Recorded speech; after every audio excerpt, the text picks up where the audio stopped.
베트남 일반에 대해서 한번 알아보겠습니다. 야, 나는 베트남에 여행 가고 싶다. 그래서 어디를? 그냥 베트남에 여행 가고 싶다고. 요즘 다 베트남 여행 가잖아. 그래서 어디를 갈 거냐고. 그냥 뭐 베트남에 가면 되지. 이렇게 말씀하시는 분이 계시면은 요 영상 반드시 보셔야 됩니다. 여행의 목적에 따라 무엇을 하고 싶은데 어느 도시로 갈지 그것을 결정해야 되는 거죠. 이 도시가 어떤 특징이 있는지 알고 나면은 도시를 선정하고 그곳을 여행하면 되는 겁니다. 영철시 여행을 시작해 보겠습니다. 영철시는 먼저 베트남을 봅니다. 베트남은 우리나라보다 뭔가 커 보입니다. 딱 봐도 우리나라가 여기 있죠. 우리나라가 여기 있습니다. 요만합니다. 근데 베트남은 약간 길쭉합니다. 아령처럼 윗대가리, 아랫대가리가 약간 윗대가리가 크고 아랫대가리는 별로 안 크네. 윗대가리가 약간 크면서 이렇게 길쭉합니다. 그래서 면적이 얼마냐? 33만 평방킬로미터. 우리나라가 10만 평방킬로미터니까 얼추 3배입니다. 베트남의 국토는 여러분처럼 길게 가로로 좁고 세로로 길게 빠져 있습니다. 요게 얼마냐? 2000km. 어마어마한 깁니다. 베트남 역사를 간단하게 정말 30초 만에 끝내겠습니다. 베트남 역사는 사실은 하노이에 있는 비에 쪽의 역사라고 할 수 있습니다. 비에 쪽이 찔끔찔끔 다낭 중심으로 한 참파 왕국을 잡아뜨리고 예전에 호치민 캄보디아 땅을 먹음으로써 오늘날의 베트남이 형성됐습니다. 역사 끝입니다. 얼마나 간단합니까? 베트남은 첫 번째 북쪽의 하노이, 베트남의 수도는 호치민이 아니고 하노이입니다. 하노이가 있고 중부에는 다낭이 있습니다. 여기에 호치민이 있습니다. 북부, 중부, 남 각각의 특징이 아주 다르기, 심지어 날씨도 다르기 때문에 여러분들이 이 도시의 특징을 알고 선택해서 여행을 가야 됩니다. 한국에서 베트남으로 가는 비행기는 다낭도 많고 하노이도 많고 호치민도 많고 가격도 10만 원에서 30만 원 안에, 쌀 때는 10만 원대, 약간 보통 20만 원대에서 바로 갈 수 있습니다. 시간도 5시간밖에 안 걸려. 그러니까 우리가 가기가 편해서 베트남에 많이 갑니다. 짧은 시간에 짧게 화끈하게 보내기 위해서 베트남에 갑니다. 여기서 중년 남자들이 화끈하게 또 다른 식으로 생각하시는 분이 계실 수 있는데 그런 화끈함 포함됩니다.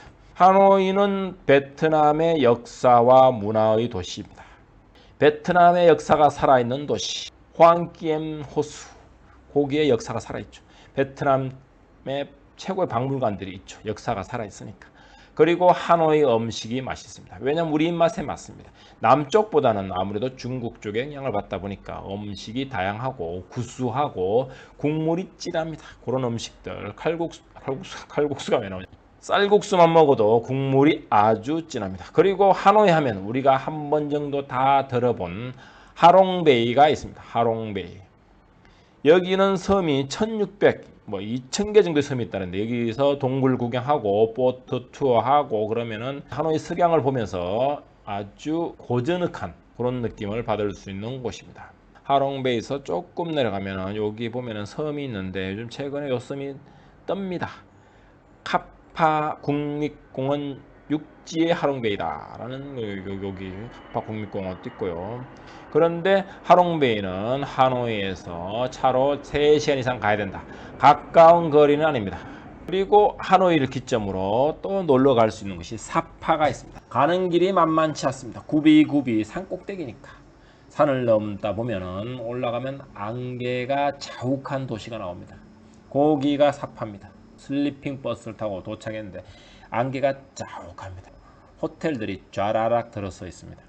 그래서 호텔이나 카페 창가에 이렇게 앉아서 산을 구경할 수 있고, 신선한 공기, 맑고 신선한 공기 사파는 중국 국경을 이루는 라오카이주의 고산지대 마을입니다. 그래서 베트남에서 가장 높은 호양리엔손 산맥을 둘러싸여 있어 베트남의 스위스다.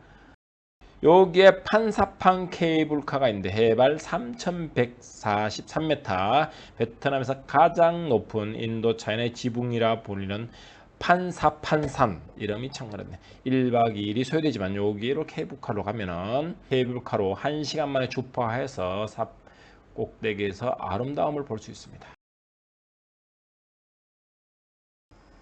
뽕약 해방이 위치가 애매합니다. 하노이도 아니고 다낭도 아니고 후에에서 조금 가까운데요. 하노이에서 버스로 7시간, 후에에서 4시간입니다. 유네스코 세계 자연유산에 등재되어 있는 뽕약 해방 국립공원 300여 개의 석회동물과 석회암 산지를 보유한 세계 두 번째로 큰 카르스트 지형을 가지고 있습니다. 보십시오. 사진.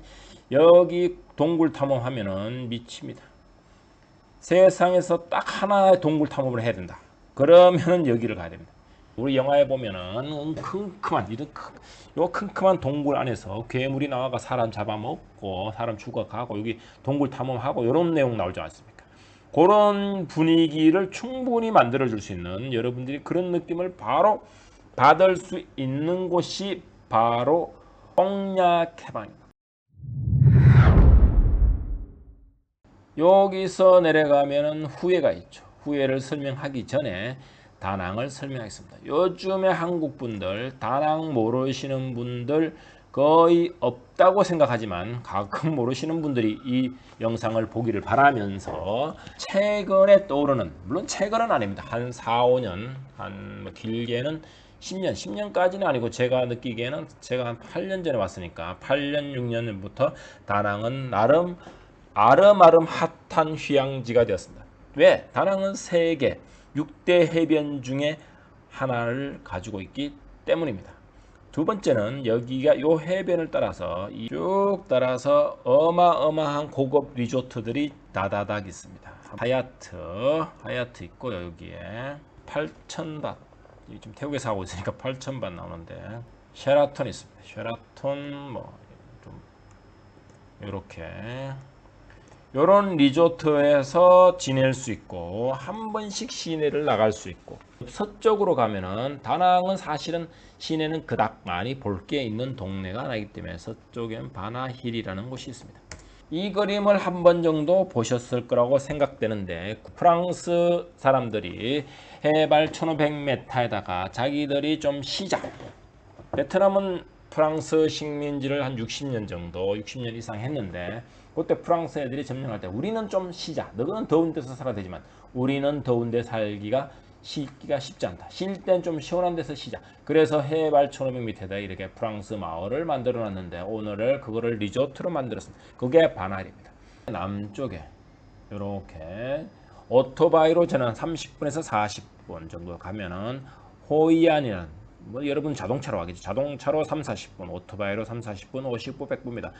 호이안이라는 곳이 있습니다. 호이안 또 이름은 한 번씩 들어볼 수 있는데 15세기 이래 동남아 주요 무역항으로 자리 잡으면서 중국과 일본, 유럽 등지에서 세계 문화를 교류했던 곳입니다. 그래서 올드시티가 묘한 중국풍과 세계 아시아적인, 마치 그림 속에 나오는 이런 느낌의 올드시티를 여러분들이 구경하실 수 있습니다. 밤에는 더 예쁩니다. 뱃놀이 저렴합니다. 뱃놀이 한번 하고 그러면은 나름 행복할 수 있습니다. 다낭은 사실은 그렇게 볼 게 없습니다. 위쪽에 뭐가 있냐? 베트남의 경주 후에가 있습니다. 후에. 역사에 관심 없는 분들은 후회할 수 있지만은 역사에 조금 관심 있는 분들은 후회 안 할 수 있습니다. 1993년도 유네스코의 왕궁과 황릉이 등재될 정도로 세계적으로 문화적으로다가 이름 있는 곳이고요. 여기 아까 말했던 응우엔 왕조의 수도였습니다. 그래서 여기가 건물과 왕궁과 황릉 이런 게 아름답습니다. 그리고 후에가 또 음식이 맛있습니다. 후에 시내는 집을 볼 게 별로 없습니다. 그러면은 여기서 중부 끝내고요. 남부로 내려가겠습니다. 남부로 쭈쭈쭈쭉 내려가다가 보면은 최근에 한국 분들이 다시 핫해진, 예전에 러시아 애들이 전 세계에 뛰어설 정도로 많았던 나트랑, 낫짱이 있습니다. 영어로 나트랑이지만 이 사람들은 낫짱이랍니다. 낫짱은 세계 잡지 트래블러 앤 레저가 선정한 세계에서 가장 아름다운 비치 중에 하나, 이런 비치 중에 하나를 가지고 있는 낫짱. 여기는 직항이 있습니다. 인천공항에서 비행기로 5시간 주파합니다. 달랏 낫짱에서 4시간, 무인의 낫짱 5시간, 호치민에서 슬리핑 버스 타셔야 됩니다. 동양의 나폴리, 베트남의 나폴리라는 낫짱입니다. 여기에 참파 왕국의 유적도 있고요. 여기 사진 찍으면 기가 차게 나옵니다. 음식도 맛있습니다. 낮장 요즘에 핫합니다. 그리고 요 밑으로 가면은 달랏은 베트남 여행의 수학여행지, 우리나라 경주처럼 경주 역사문화는 아니지, 수학여행지, 신혼여행지로 인기가 있는 곳입니다. 여기도 마찬가지. 프랑스 애들이 덥잖아. 야, 나는 더운 거 못 참겠다. 그래서 고원지대에다가 휴양지를 개발했습니다. 그래서 프랑스식 건축 양식의 건물이 많고요. 일단 시원합니다. 베트남 호치민 대 덥습니다. 그러나 여기는 선선합니다. 바람 더럽게 많이 불습니다. 그리고 이렇게 아름다운 꽃들 뭐 이렇게 도시는 쪼매하지만은 여러분들이 휴양을 하기는 좋습니다. 호텔 시설이 그닥 마음에 들지는 않습니다. 저는 개인적으로. 그렇지만은 여러분들이 작은 도시에서 이 옹기종기 요거 하기에는 괜찮은 곳이지 않나. 그리고 여기는 해발이 높다 보니까 날씨가 선선하다 보니까 동남아에서 볼 수 없는 소나무, 맑은 공기, 그리고 해발이 높다 보니까 바람이 많이 불다 보니까 공기가 아주 좋습니다. 하지만 이놈들이 오토바이를 타고 다니는 바람에 시내 공기는 안 좋을 수 있다는 거. 그거 하지만 단점이 직항이 없다. 여기서 비행기를 타고 가야 된다. 호치민, 하노이, 다낭에서 비행기 타고 갈 수 있습니다. 달라. 무이네에서 버스를 타고 갔는데 갈 때는 비행기를 타고 호치민으로 바로 뺐습니다. 힘들었어. 무이네는 작은 어촌 마을입니다. 자, 요 딱 봐도 작은 어촌 마을인데 호치민에서 200km.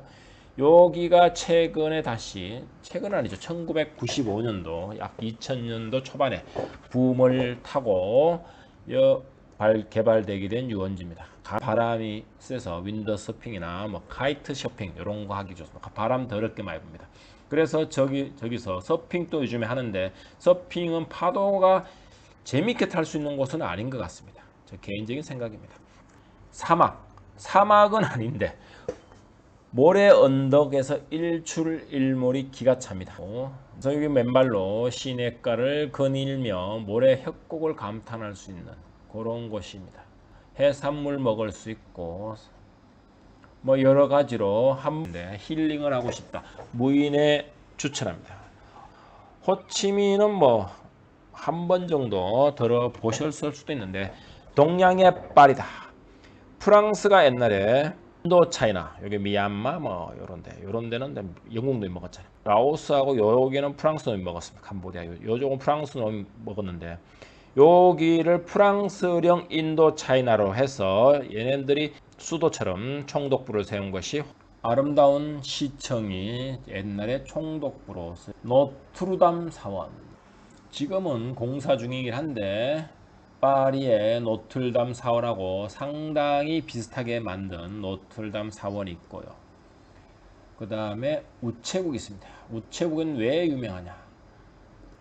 여기가 파리 에펠탑을 만들었다는 구스타프 그 시기 사람이 여기에 건물을 디자인했다.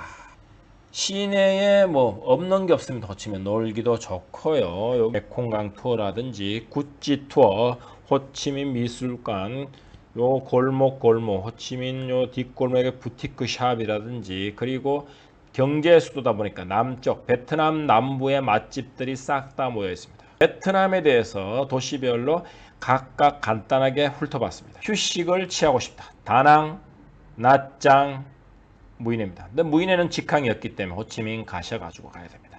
호칭에서 밤문화도 즐기고 그리고 약간의 힐링 따고 싶다. 한국에서 호치민 직항으로 뚫으신 다음에 호치민에서 무이네 가시는 것. 좋은 리조트에서 편안히 지내다가 가끔 맛있는 거 먹고 싶다. 다낭 바로 쏘시면 됩니다. 여기 리조트에서 쉬시다가 호이안 20분 정도 가니까 호이안 가서 올드시티로 힐링 하셔도 되고요. 그리고 하롱베이의 아름다움을 보고 싶다. 그러면 하노이 가시면 됩니다. 예전에 우리 선생님이 너 어디에 사냐? 저 부산에 삽니다. 그러면 부산이 다 너그 집이냐?